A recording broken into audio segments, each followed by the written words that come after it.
Hoje a gente vai fazer o desafio do calypso, gente. Tipo assim, que a gente vai ver quem consegue ficar mais tempo girando o cabelo, assim. Vem pra cá, Nicole. Gente, tem uma babuína, desculpa. Desculpa a minha babuína. Ai, meu Deus. Você vai pegar agora. Tchau, vai. Gente, essa menina é muito obesa. Vai, vamos começar, né? Tá, só cuidado pra não bater sua cabeça. Não bata a cabeça aqui, gente, morro. Ai, calma. Seria o melhor dia da minha vida. Vamos lá, gente. Vou roubar a cena, vai. 1, 2, 3, já. Ai. Vai. Tá, peraí.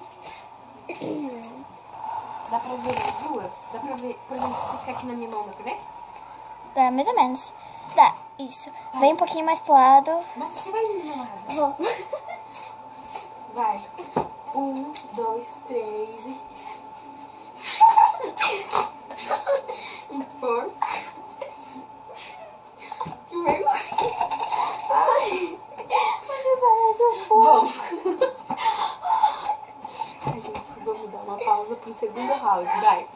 1, 2, 3. Segundo round.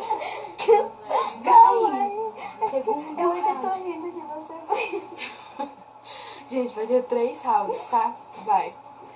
1, 2, 3. Calma aí, Segundo deixa eu round. passar. Calma aí, eu preciso passar na barriga. Pronto, vai. 1, 2, 3 e... Segura. Vamos seguir. Em casa, vamos fazer.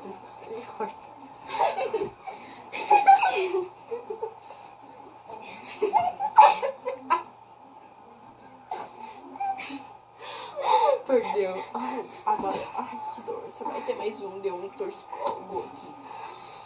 Pessoal, ela fez igualzinho um porco. Tipo, Ai, que dor. Meu Deus, meu nossa. Deus. Vamos fazer o terceiro round pra acabar logo o vídeo. 1, 2, 3 e...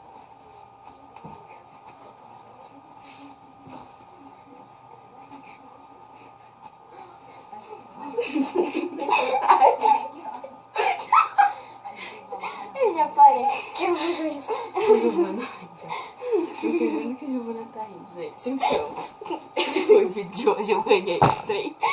Você joga esse vídeo. É isso, um beijo. Não se esqueça de dar o seu like. Olha o que lindo que ela tá, gente. Descabelada.